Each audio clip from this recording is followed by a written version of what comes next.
Salam. Bapak dan Ibu saudara yang dikasihi Tuhan, mari kita teduh sejenak menyerahkan diri kita kepada Tuhan. Kita naikkan nyanyian kita kepadanya. Kidung Jemaat 384, Allah Bapa melindungi.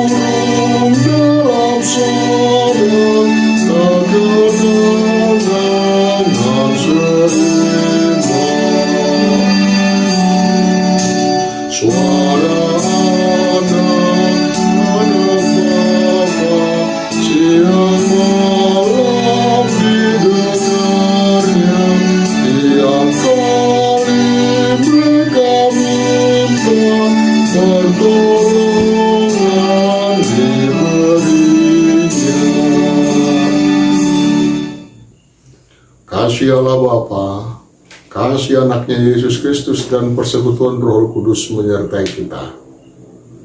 Amin. Apa kabar? Saudara yang dikasihi Tuhan, mari kita dengarkan firman Tuhan pada hari ini Sabtu, 18 Juni 2022. Tertulis pada kitab Mazmur 19 ayat 13. Tung isema uboto aka haliluon. Saya sama dosa aka nasuboto. Siapakah yang dapat mengetahui kesesatan? Bebaskanlah aku dari apa yang tidak kusadari. Demikian firman Tuhan. Saudara yang dikasihi Tuhan, sejak Daud mengalahkan Goliat, ia semakin berjaya di dalam peperangan yang ditugaskan oleh Raja Saul kepadanya. Semakin banyak orang yang mengeluh-elukannya, semakin banyak pula tanggung jawab yang dia emban. Ketika ia sudah berada di dalam puncak kejayaannya sebagai seorang tentara untuk membela bangsa Israel, pada saat itu jugalah Saul berprasangka yang tidak-tidak kepada Daud. Ia berprasangka bahwa Daud akan mau menjadi raja menggantikannya. Ia berprasangka bahwa Daud menjadi ancaman untuk keluarganya. Ia berprasangka bahwa Daud akan mempermalukan dirinya sebagai seorang raja. Saudara yang dikasihi Tuhan, padahal kita mengetahui bahwa Daud melakukan itu dengan tulus, dengan jujur, apa adanya. Dia lakukan itu hanya untuk kejayaan bangsanya, hanya untuk tanda kepatuhannya kepada raja. Tetapi yang terutama tentu, ia lakukan itu oleh karena Allah yang ia bela.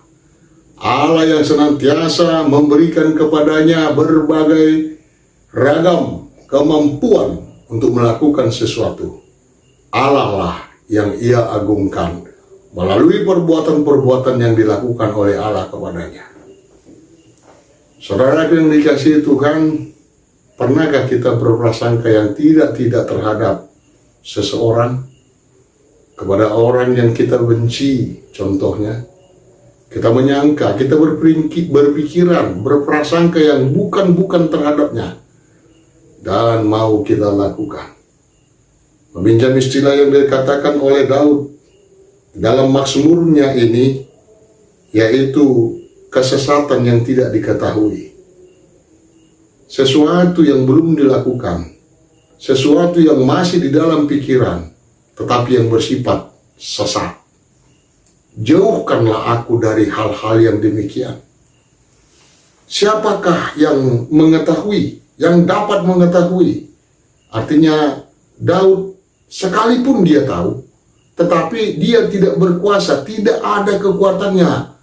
Dia mungkin akan menjadi lemah.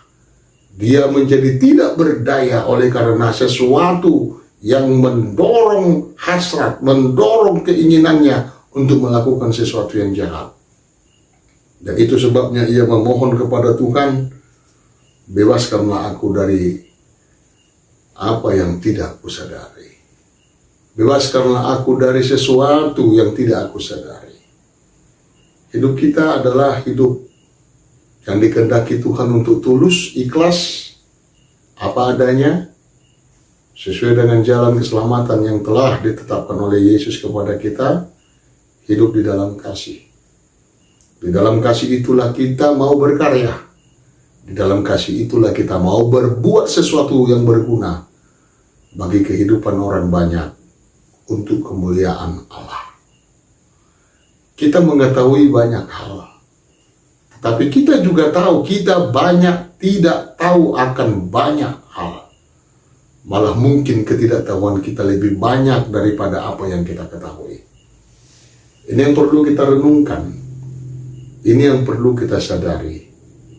Oleh sebab itu kita perlu belajar, perlu mengetahui kehendak Allah di tengah hidup kita. Mari kita merenungkan firman Tuhan untuk menyampaikan keluh kesah kita kepadanya.